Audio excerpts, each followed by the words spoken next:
internal control over accounts payable. Hindi ko na yung babasahin kasi ayun na yung pinaka-definition niya. Example, imagine a school. Bago ka magbayad, need muna i-approve ng 2 tao yung purchase order mo. And pagkatapos matanggap kung ano man order mo, i-check muna yun kung tama yung invoice at purchase order mo. Then, after nun, dun palang i-record yung payment mo at yung payment mo na yun is recorded na rin sa accounting system. Next is internal control. Internal control has 3 main parts. Ayan yun. Halimbawa ulit, a school implemented a 3-signature policy para sa mga cheque na malaki yung halaga. Bale, dito napapasok yung business strategy component dahil dito nila i-clear yung procedure for payment approval kung maayos na ba. Then, para naman sa transaction processing, need nila ng detailed record para sa lahat ng purchases including invoice and receipt. And at last, financial reporting. They have annual financial audit, so all of this process is for strong internal controls. So, ganito ko po ginawa PPT ko. Nag-insert lang ako ng shape. Yan. Then, naglagay lang ako ng kulay. Nalitan ko lang shape fill niya. Then, maglalagay din ako ng outline. Ayan. Papakapalin ko lang yung line niya para visible siya. Yan, pwede na yan. Then, mag-insert ulit ako ng shape. Yan, okay na to. Tapos, kakopy ko lang yan and paste para mas mabilis. Tapos, itong una, pwede na to sa may, yan to, pwede na to sa may title page. Ayan, pwede ka nasulat yung title page mo. Ito naman, papalitin ko lang yan. Tapos, papalitan ko lang siya ng kulay, shape fill again. Then, pwede na yan. Pwede ka na mag-type ng subject title mo dyan. At itong last naman, last box is para to sa definition. Ayan, pwede na yan. Pwede na rin yung kulay niyan. Ayan, mag-type na ako ng definition ko dito. Ayan, tapos after nun, yan, after ko magawa yan, matype lahat, ikakopy ko lang. Ayan, then pupunta ako sa may arrange para mag-group. Ayan, group. And then, ayan na. Okay na siya. Ganyan ko po ginawa yung PPT ko. Thank you. Internal control over other debts, a system of procedure ensuring that all non-trade liabilities are properly authorized and recorded. The first one is recording and documentation. Every debt and entry must be backed by official documents for transparency and accountability. The second is authorization and approval. Approvals from designated officers help prevent unauthorized obligation. The third is monitoring and reconciliation. Ongoing monitoring ensures accurate and avoid unnoticed depreciancy. The fourth one is compliance and due date management. Alert and reminders kept that payments prompt and penalty-free. Internal control over owner's equity. Policies ensuring equity transactions like contribution, issuances, and dividends are properly authorized, recorded, and legally compliant. Equity adjustments control changes in equity need approval and documentation to protect shareholder value. The second is safeguarding documents. Protecting equity documents prevent tampering and unauthorized issuances. The third is accurate recording and reporting. Accurate records provide a clear, reliant financial position. The fourth is stock and capital share. Management. Only authorized share transactions should be processed to protect stakeholders. Good day, this is 62SA. Today I'm going to explain how I did my part in the PPT. Firstly, let's go to the Insert tab, then click Shapes, click Rectangle, then fit it to the page size. Then once done, color it to the desired color that you want to use as a background of your PPT. Then click Insert again, click Shapes, and size it to the desired size of the PPT. Change the color. Input the information. Then once done, copy it, then paste, and size it up to the desired size of the input. Once done, click Shift left click on each shapes that you included in the page. Then once done, click Home, click Arrange, then click Group. So it wouldn't destroy or change the position. Internal control over dividends. It refers to the process and mechanism that a business conducts to guarantee that dividends are declared, authorized, documented, and distributed in precise, lawful, and effective manner. These controls are necessary to avoid mistakes, fraud, failure to comply with the financial reporting regulations or company rules. For example, segregation of duties. When we work, duties are divided or segregated among different people to reduce the risk of error or inappropriate actions. Code of Ethics of Professional Teachers. A collection of values and guidelines that direct educators in their professional behavior is known as the Code of Ethics for Professional Instructors. It guarantees that the educators maintain honesty, equity, and a dedication to professional competence, public trust, and student growth. It reflects a commitment to a lifelong learning, professional growth, and service to the community. The Code of Ethics emphasizes that the teachers should be just and equitable to their treatment to the others. This includes fostering a safe, inclusive, and a supportive learning environment free from any of discrimination, harassment, or abuse. Teachers will actively promote student physical, emotional, intellectual, and social development. Nag-copy-paste ako ng slide sa PPT namin para parehas. Then, nag-click shape, then copy-paste sa background. Then, add the topic, then click the rectangle for the name. Thank you. Sa PM Board, teachers are duly licensed professionals who possess dignity and reputation with high moral values as well as technical and professional competence and the practice the set of ethical and moral principles, standards, and values.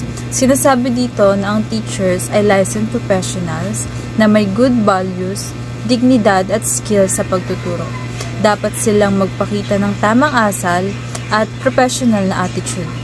Based sa Article 1, Section 1, ayon sa Philippine Constitution, lahat ng school ay dapat mag-offer ng quality education para sa mga teachers.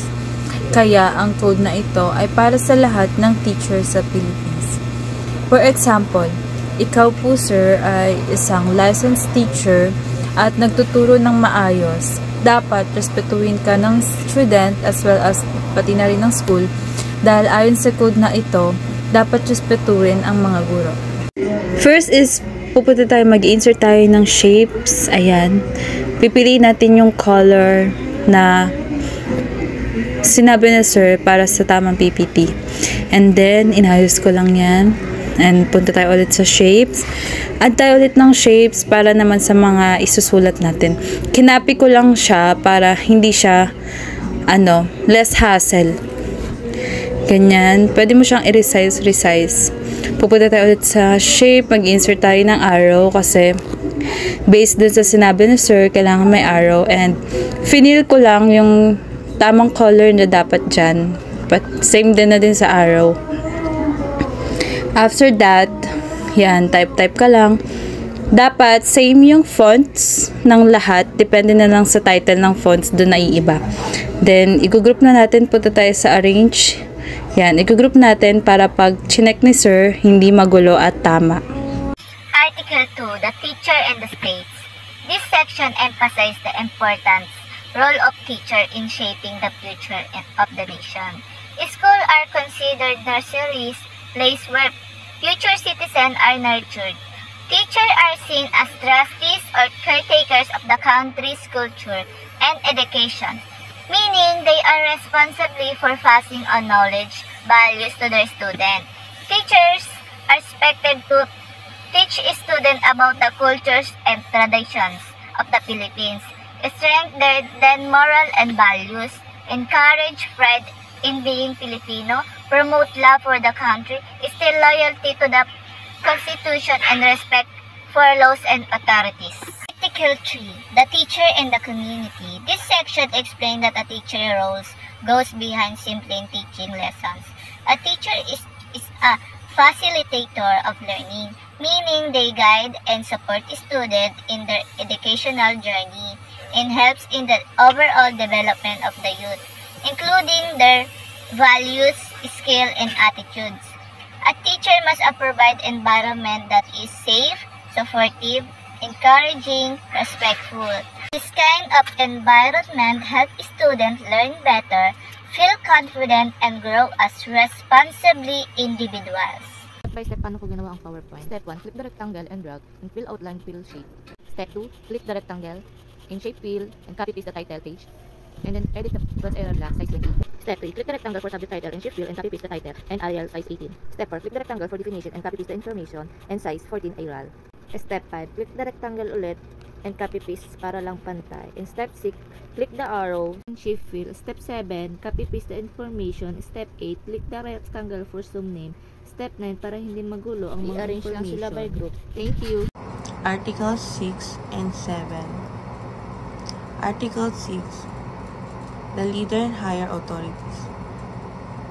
Teacher most respect and cooperative with school leaders and education officials. They should follow rules, give feedback respectfully, and support decision made by those in charge to help school run smoothly. For Article 7, school official, teachers, and other personnel. Teachers should treat co-worker and with respect and fairness. Working together is important, and problems should be solved through honest conversation, not gossip or criticism. Everyone should be treated equally to build a passive school environment. Hey everyone, in this slide, I walk you through how I created my part of the presentation. Step 1. Go to the Insert tab, click Picture, and select your desired background. Adjust the image to be the entire slide. Then, still under Insert, select text box, right click the text box to resize and as needed. Then, copy and paste the heading of your slide into the text box. Next, and click the Shape Format tab and choose the word art style that remains readable against your background. Then go to the Home tab to adjust the font size as needed. Then, repeat Step 3 for the body text. Make sure everything is clear and easy to read. Step 5, do you same format heading for the name of the presenter. Then, upload the video of the presenter, its slide, if applicable. And after that, press Ctrl D to duplicate the slide. And the last one is replace your copy-paste the necessary content into the duplicated slide, meaning maintaining a consistent design. That's it. Thank you for watching. So, may ba tayo? Article 8. The teachers and the learners. Ito yung sabi sa Article 8. Yung mga teacher, sila yung responsable sa pagbibigay ng grade. Sila yung magsasabi kung kailan handa na tayo at kung kailan tayo hindi pa handa. Kaya kung mapapansin nyo, may mga estudyante na hindi gumag-graduate. Bakit? Kasi hindi sila handa eh. So yun. Sa mga teacher, hindi sila pwedeng gawa-gawala ng grade. Sunod nating topic. Hindi sila pwedeng gawa-gawala ng grade. Hula-hula. Sunod naman, kapag may nagko-complain sa mga teacher, kailangan ayusin nila ito agad. Kasi mas lalaki pa yung problema kapag hindi nila agad inayos. Kawan may estudyante, di ba? So, Article 9 tayo, parents sa the section. Simple lang to. Ang sabi dito, dapat yung teacher, tatuhin nila na maayos yung mga parents. Trato nila sila ng friendly. Hindi sila dapat itrato ng hindi maayos or masamang pagtrato, maling pagtrato. Kasi, pare-pare naman tayong tao eh. Kahit mayaman sila, or kahit mas mayaman pa yung teacher, kahit may utang yung taong yun sa kanila, dapat tratuhin nila na maayos. So, yun lang. Article 9 tayo. Ipapaliwanag ko kung paano ko ginawa yung PPT ko. Siyempre, nag-download ako ng Microsoft. Nilagyan ko, tapos in-edit ko. Tapos, gumawa ko ng mga shape, sinerch ko yung background ng school, sinerch ko yung mga logo ng business, logo ng ICCT, at yun, nilagyan ko ng text. Tapos, binago ko yung kulay ng mga font kasi hindi pwede maghalo yung kulay ng shape tsaka font. Siyempre, binago ko yung kulay ng shape para hindi sila magiging pareho. Pag pareho kasi mag-blend yun. Tapos nilagyan ko ng video ko, tapos nilagyan ko ng pangalan ko, pati ng Zoom number at section, yung subject, name ng subject natin, at yun.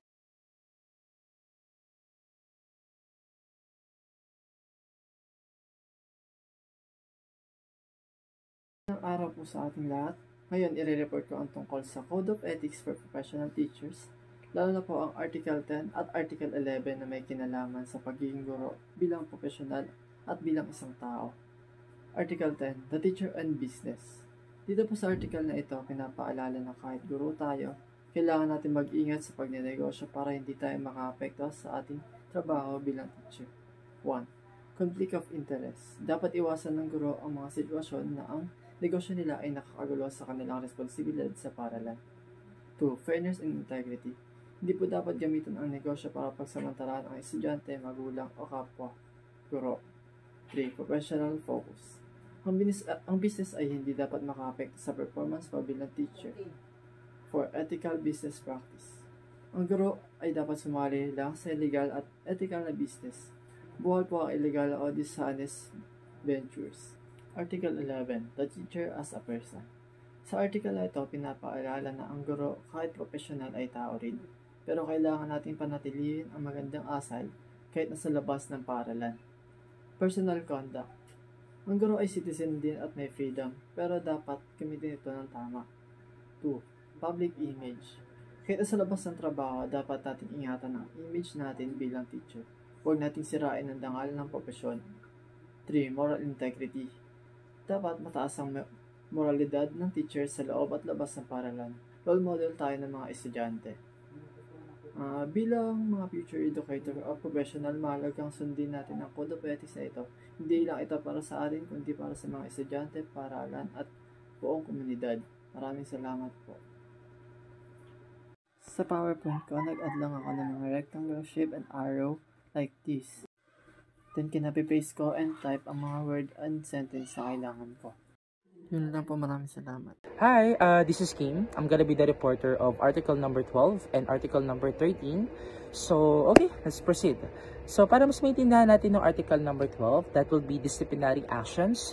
So, this article highlights that teachers are accountable for their behavior, and any violations of the code can lead to disciplinary actions. So, para mas maintindihan natin siya, for grounds for disciplinary actions, any violations that includes immoral and unethical acts or actions like favoritism, plagiarism, or public shaming, all of that can lead to disciplinary actions. So we must understand and we must remember that teachers must uphold integrity at all times. Aside from that, when it comes to disciplinary measures, marami kasi tayong offense na level. So when it comes to minor offense, they can get warnings only, but when it comes to serious ones, it may lead to suspension or worst, license revocation para doon. Naman yung article number 12. So let's proceed for article number 13, effectivity. So this article explains when the code applies and to whom. So meaning to say, lahat ng ang matatalakay dito is kasama lang dito sa topic na to. So scope applies to all licensed teachers, public or private, active or not, they included. When it comes to obligation, every veteran teachers must continue to act professionally because ethical responsibility is lifelong for that. So, yun naman siya, yung article number 13 and 12. So, more on ano lang naman siya, policies and also regulation na kailangan sundin. Thank you po. So, number 1, gather all the information needed in the presentation. Number 2, follow the format that is given. Number 3, arrange the information and copy-paste it in the format. And that's it. Your presentation is ready to go.